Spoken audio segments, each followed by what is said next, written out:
first family's pooch, Commander Biden, may be in the doghouse, but he's out of the White House. The German Shepherd was removed from the president's residence after 12 biting incidents. So according to reports, the First Lady's office was warned that she and the president could face lawsuits after Commander nipped several members of White House resident staff. Major, the Biden's first pooch, had to be rehomed too after several biting episodes. Meanwhile, the White House press secretary, Karine Jean-Pierre, dodged a reporter's question about potential legal action against the Bidens. Let's watch. There are some new pictures of Commander Biden biting a staffer again. How many times has that dog bitten the Bidens? I would refer you to the Secret Service and also the First Lady's office. Okay. It's the 12th known incident of this dog biting a White House staffer. A lot of times when that happens, there's a lawsuit. Isn't the president worried about getting sued? I would refer you to the Secret Service or the First Lady's office. I don't know. For me, I'm kind of on the dog side. Dogs are a good assessor of vibes. Perhaps we've been overlooking this layer of security that should be employed at the White House. If someone's vibes are off and the dog alerts and bites them, perhaps they're doing their job as a working dog, as a guard dog. We need to keep in mind, there's not a lot of jobs for dogs at the White House.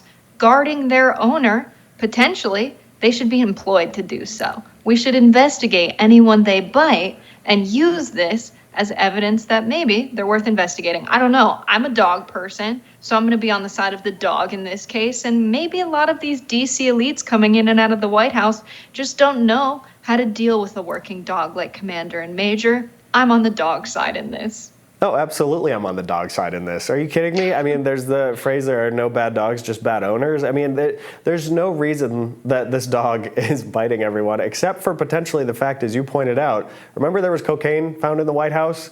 He very well could be trying to help us figure out who brought that cocaine in and left it in the West Wing. You know, this is the dog's job. He's potentially, watching and talking to the actual working dogs at the White House that are with Secret Service, and as they're sniffing for bombs and drugs and other things, maybe they taught him a few of their tricks, and now he's just, again, like you said, trying to warn us that the vibes are very much off in the White House. And again, the fact that this is not just one dog, but two dogs, you could maybe write off one as maybe, having a harder past, being a dog that, has a background where it just couldn't acclimate well to life in the White House. But now two dogs in a row that this is happening to, it makes it more than just a coincidence. This is a pattern. And even when you think about the cat that the First Lady, Jill Biden, has, that cat was actually catnapped, right? That cat walked up to Jill Biden when she was holding a campaign event during the run-up to the 2020 election, and they basically just took this cat and put it in the White House so there was something adorable for the social media team to post when, the dog is not living up to the job description as being an adorable puppy, sort of like maybe they were hoping it would be. But 100% on the side of the dog in this.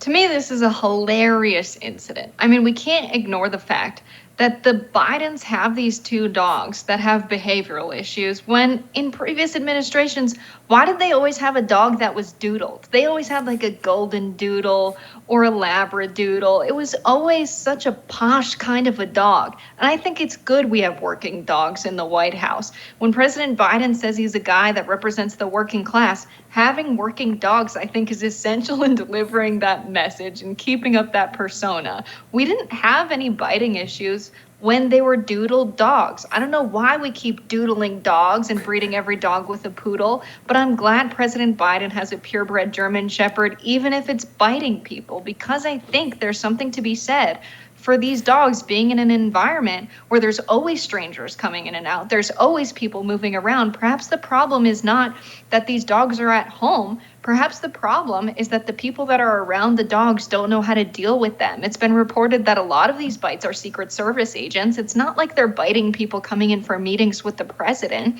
It's people that are in the residence area of the White House. So that suggests to me that they should not sue because they should be well trained to be around the dogs or acclimated to the dogs, or there should be some protocol that they put in place as people responsible for manning the first family, so that the dogs aren't in a situation where they feel like they should bite the Secret Service agents. I don't think they have to go away and live on the farm, and I'm kind of sad that that's the resolution here.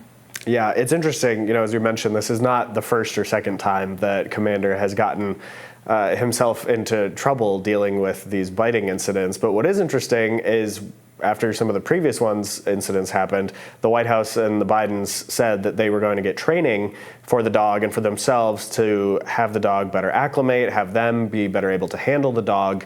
And I think maybe their admission that they were getting training and taking steps to prevent this from happening might actually end up opening them up to some liability. Again, the fact that this continued, not with just one dog, but with a second dog, and after the second dog had several incidents, more than even the first dog, and the Bidens said that they were taking action to remedy it, but then that clearly didn't actually remedy the problem.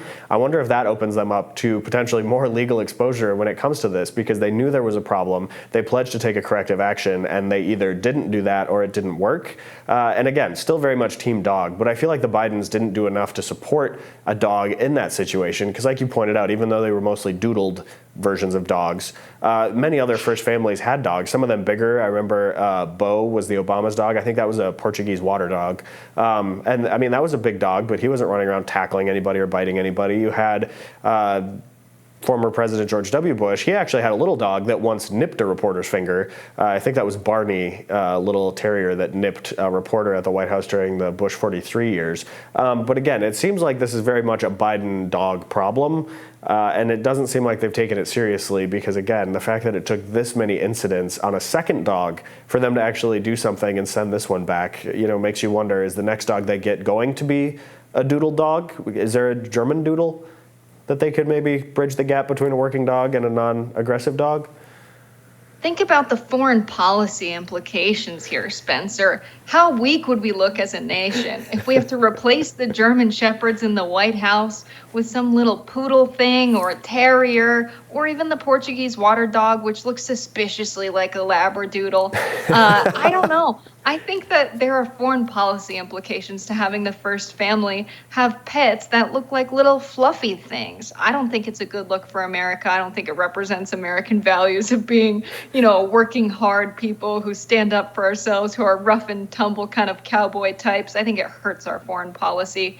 And it makes it seem like we are a country that is an oligarchy, as the United Nations would define us, when our leaders have all of these fluffy little dogs. So I think it's a foreign policy concern more than anything else. Did I catch, are you a birther on Bo Obama, the Portuguese water dog? Do you not believe that that's actually a Portuguese water dog and not a golden doodle? Because you're right, it does look suspiciously like a golden doodle. Is this where we're at? I want the DNA test. You want DNA, birth certificate, I assume, is also part of that? Yes, Okay, it is. Yeah, I would like to see the DNA test. I want proof it's not a doodle dog and it is a Portuguese water dog, which is not much better. It's not much better, honestly, than a Labradoodle. They look the same. They're both fluffy. Well, I wish I could pledge that we will do our best to get the long-form birth certificate for Bo Obama to find out whether or not it's a Portuguese water dog or a doodle dog. But in any case, we'll have more Rising right after this.